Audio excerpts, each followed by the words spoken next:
nous, on porte l'effort dans deux directions. D'abord, la construction neuve, et puis ensuite la réhabilitation. C'est-à-dire que le patrimoine de la Béarnaise, il a été réhabilité à plus de 70%.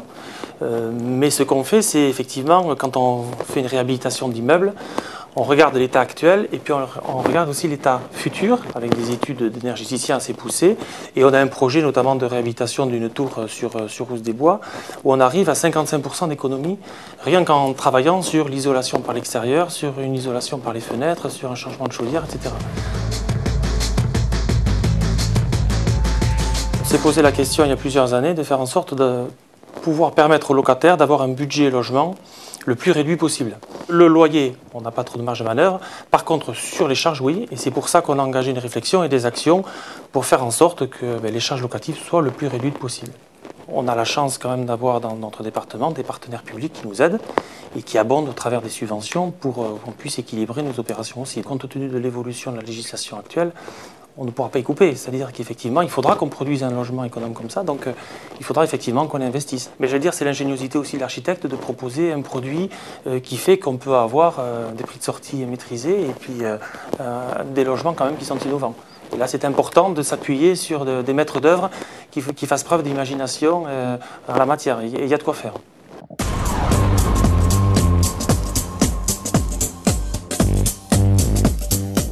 Je fais du marketing, de la vente et du consulting.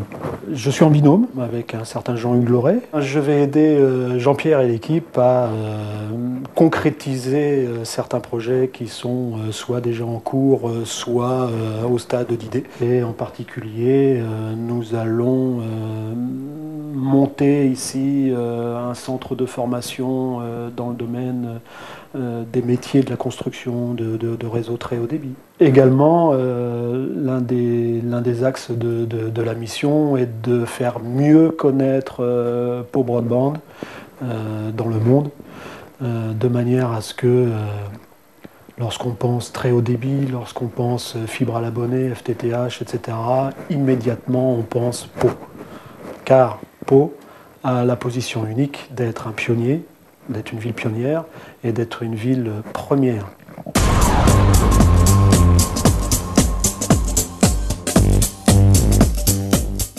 Thomas Douro a été créé donc en 1993 sous l'impulsion de Turo Meca. Nous avons bien sûr donc des clients locaux donc spécialisés dans l'aéronautique. Nous avons depuis 4-5 ans aussi diversifié notre secteur d'activité, puisqu'aujourd'hui on a 40% de notre activité qui est dédiée à l'automobile. La tomographie fonctionne un petit peu comme un scanner médical, c'est-à-dire que nous allons concentrer ces analyses sur des pièces industrielles et nous allons donc les découper en tranches tout simplement à l'aide de rayons X, sauf que c'est un découpage virtuel, et nous allons après donc travailler sur ces images pour reconstruire des modèles 3D, pour faire de l'analyse santé-matière, donc venir vérifier si la métallurgie des pièces ou si les matériaux composites sont homogènes ou non, et également venir faire toutes ces diverses applications de reverse engineering. Nous avons identifié au fur et à mesure de notre activité un besoin industriel autour d'un tomographe qui travaillerait vite, très vite pour pouvoir faire peut-être de la petite série ou moyenne série et fournir tout un ensemble d'images de contrôle pour permettre des analyses. Donc cet outil, typiquement c'est un scanner médical vers lequel nous avons décidé de porter notre investissement, et ce scanner offre donc la possibilité de scanner par exemple une culasse automobile en quelques 5 minutes à peu près.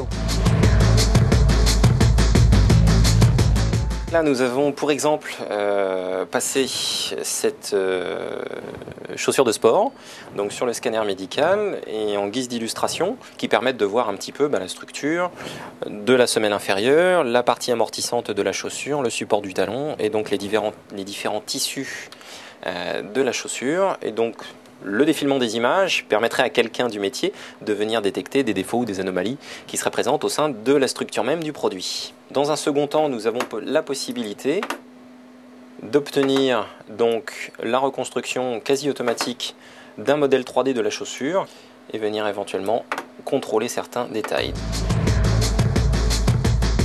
Nous étions, grâce déjà à notre tomographe industriel, le seul prestataire européen en tomographie industrielle. Et aujourd'hui, grâce à ce nouvel investissement, donc le scanner médical, on conforte cette place de prestataire unique en Europe. Cette place qui nous ouvre d'autres perspectives au niveau européen et puis également international en termes d'activité.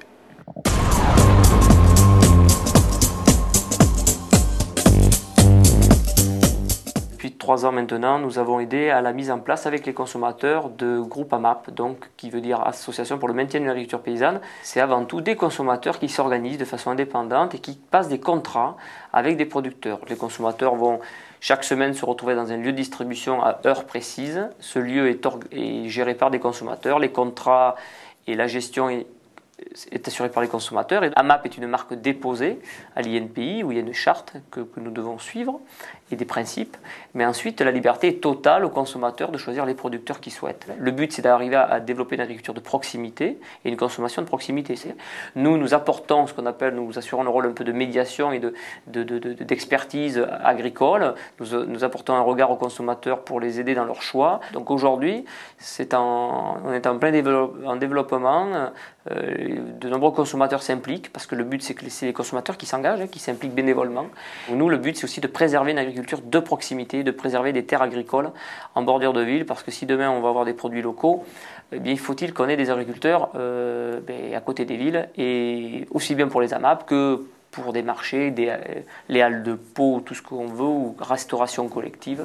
Le but, c'est de préserver des terres et surtout d'accompagner, je dirais, des installations de jeunes agriculteurs ou le maintien d'agriculteurs en place.